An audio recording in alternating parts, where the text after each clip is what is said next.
आपल्या या अकॅडमीला सदिच्छा भेट त्यांनी गणपतीच्या आरतीसाठी दिलेली होती आणि विद्यार्थ्यांना मार्गदर्शनही केलेलं होतं। मी डॉक्टर साहेबांना विनंती करेन की त्यांनी विद्यार्थ्यांना 2 शब्द मार्गदर्शन करावं।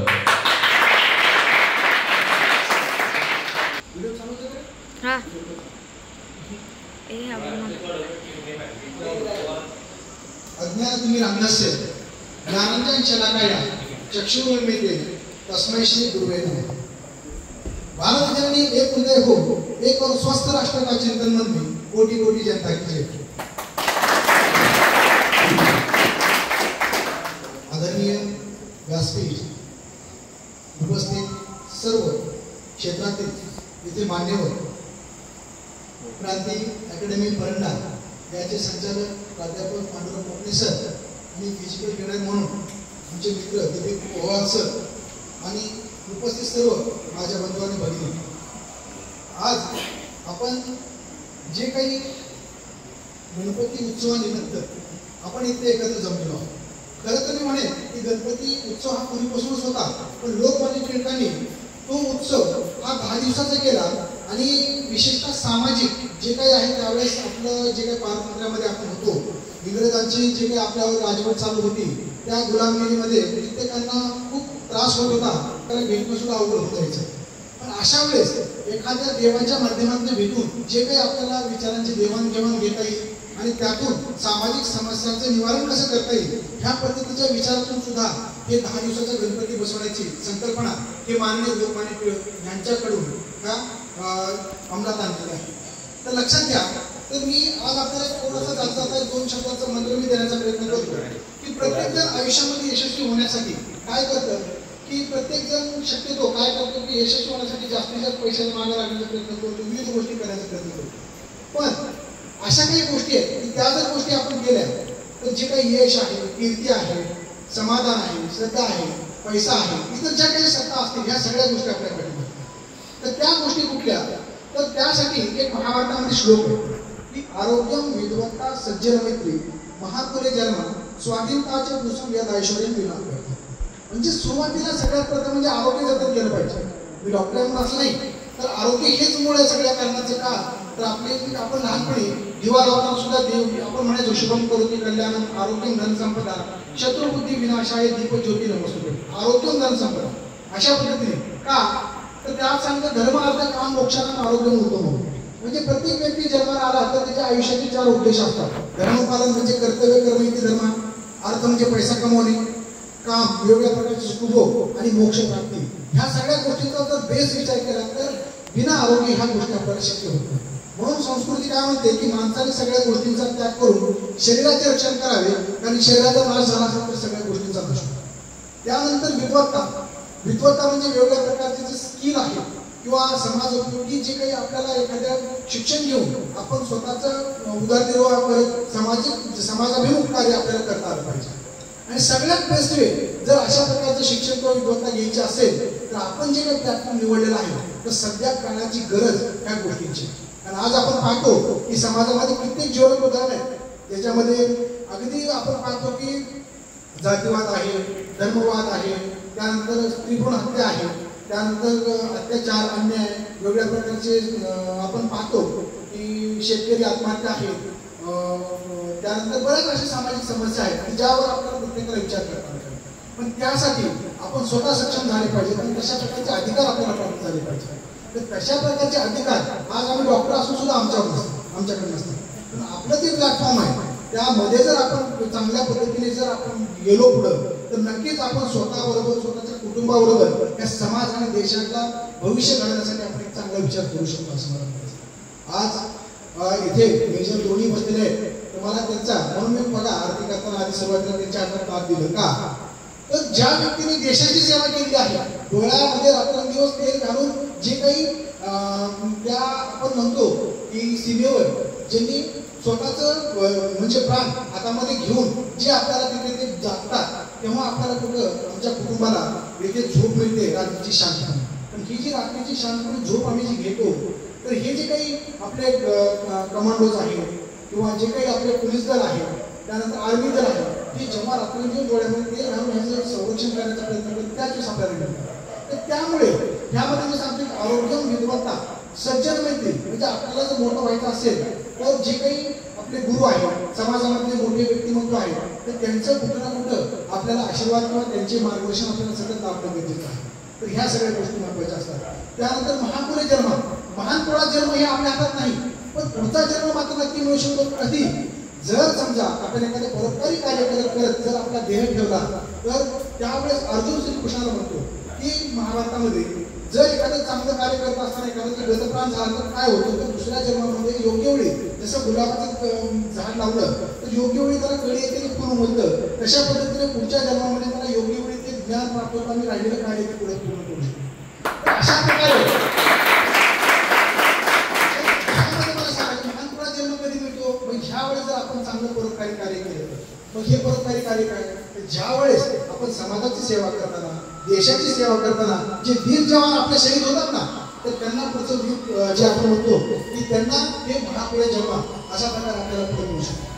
महापुरे जन्म आणि शेवटचं जे आहे तर आरोग्य विद्वत्ता सज्जन मैत्री महापुरे जन्म स्वाधीनता म्हणजे स्वतंत्रता, म्हणजे कुठल्याही गोष्टीमध्ये स्वतंत्रता हे काय आहे, हे आपले जे काही स्वातंत्र्यवीर होते, स्वराज्यवीर होते किंवा जे काही समाजसेवक होते हे त्यांना माहिती आहे की स्वतंत्रता काय असते. कारण आपण स्वातंत्र्यामध्ये श्वास घेतो आणि कित्येक पिढीपासून आपण दूर आहोत, म्हणजे आपण एक सुखाची झोप घेऊ शकतो, पण त्या व्यक्तीला माहिती आहे की पारतंत्र्य हे काय अवस्था आहे. तर त्या पारतंत्र्यामधून आपल्याला स्वतंत्र आणण्यासाठी कित्येकांनी एक पाय त्यांचा कारागृहात असायचा तर दुसरा समाजामध्ये असायचा, समाजसेवा करत करत पुन्हा कारागृहात जायचे, कारागृहातून पुन्हा समाजात यायचे, पुन्हा समाजसेवा करायची, परत जायचे. अशा गोष्टी करून त्यांनी आपल्याला हे स्वातंत्र्य दिले.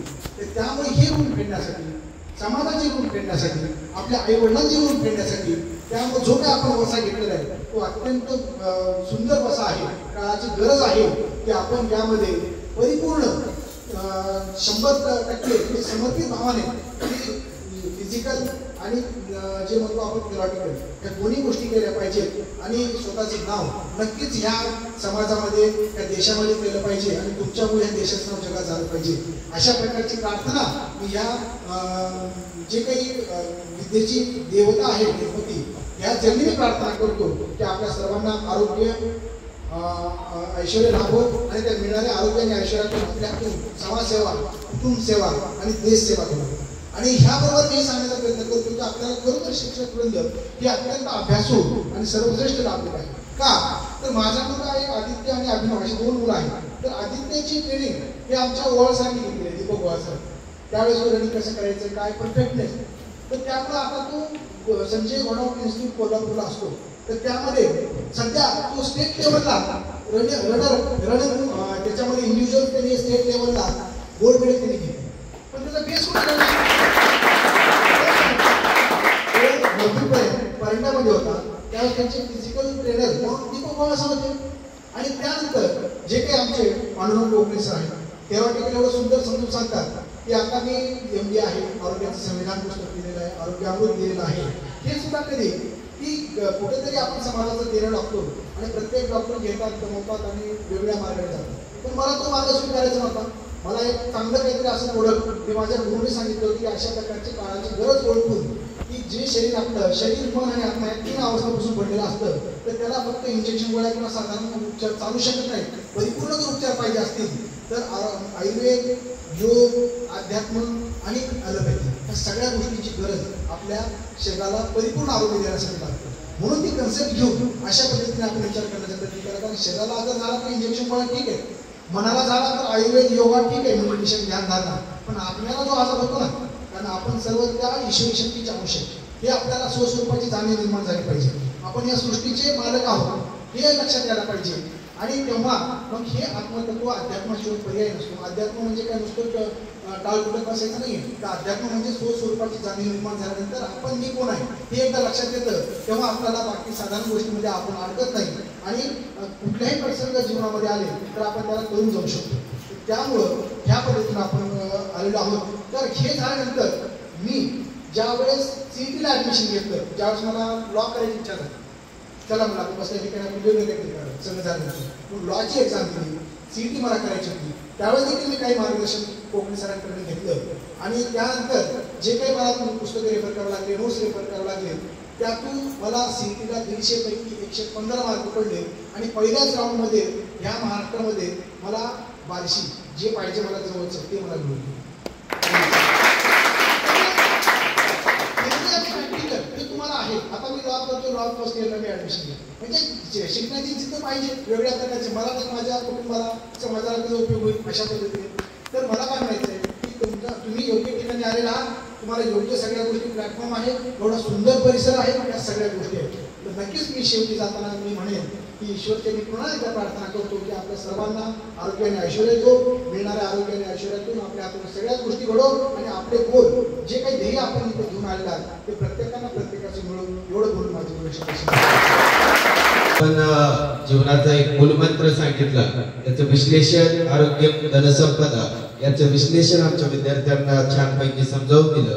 खरं तर आरोग्य असेल तरच सर्व काही असतं. कारण महिन्याला 2 लाख 3 लाख कमवू शकतो, परंतु जर आरोग्य नसेल तर त्या पैशाचा सुद्धा सदुपयोग माणूस करू शकत नाही. म्हणून आरोग्य असेल तर सर्व आहे असे एका डॉक्टरच्या तोंडून ऐकायला मिळतं. हे आमचं भाग्य समजतो. आणि परत एकदा गणपती बाप्पाच्या चरणी अशी प्रार्थना करतो की आपल्या हातून इथून थोडं जास्तीत जास्त समाजसेवा घडो, तेवढी समाजसेवा घडवण्याचं बळ ईश्वर तुमच्या अंगामध्ये देवो अशी ईश्वर चरणी प्रार्थना करतो. मेजर 2 शब्द बोलतात आणि या ठिकाणी पाटील मेजर साहेबांना मी विनंती करतो की आपण 2 शब्द बोलावं. आदरणीय व्यासपीठावर जमलेले सर्व पाहुणे, तसेच गणपती उत्सवाच्या निमित्ताने आपल्याला सर्व आपण स्टुडंट, मी सुभेदार संभाजी पाटील, आजी सैनिक संघटना आज सैनिक भट तालुका अध्यक्ष पांडा. ठीक आहे, आपण सर्वांना माझा परिचय द्यायचं कारण मीच असतो पांड्यात. आणि आपल्याला एक सांगायचं तात्पर्य असं की जे डॉक्टर सरांनी जे सांगितलं ते फार एक अनमोल शब्द, तुम्हाला थोडक्यात तुमची जिंदगी सांगितली, तुम्ही बेस काय आणि तुमचं भविष्य काय. तर ह्याच्यातून तुम्ही काय घ्यायचंय हे सर्व प्रत्येकाने आपल्या माणसाने ठरवलं. त्यांनी आरोग्य सांगितलं, तर आरोग्य सांगण्यात आमच्या भाषेमध्ये तुमचं फिजिकल फिटनेस, तुमचं फिजिकल फिटनेस काय, आरोग्य कधी तयार होतं तुमचं, जोपर्यंत फिजिकल फिटनेस आहे. फिजिकल फिटनेस असलं तर तुमचं आरोग्य बनेल. तर त्याच्यासाठी सर्वात पहिलं तुम्हाला फिजिकल फिटनेस व्हावं लागेल. फिजिकल फिटनेस साठी काय करावं लागेल, तुम्हाला मेहनत घ्यावं लागेल. आता सरांनी सांगितलं की बुवा तुम्ही ह्या धरतीचे मालक आहे, पण मालक म्हणून चालेल का? मालकासाठी तुम्हाला काय करावं लागेल?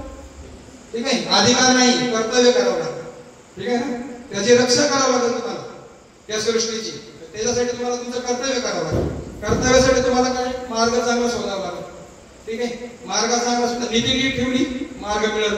मार्ग मिळाला तुम्हाला कष्ट भेटेल, कष्टाचं फळ भेटेल. त्यासाठी तुम्हाला टाइम द्यावा लागेल.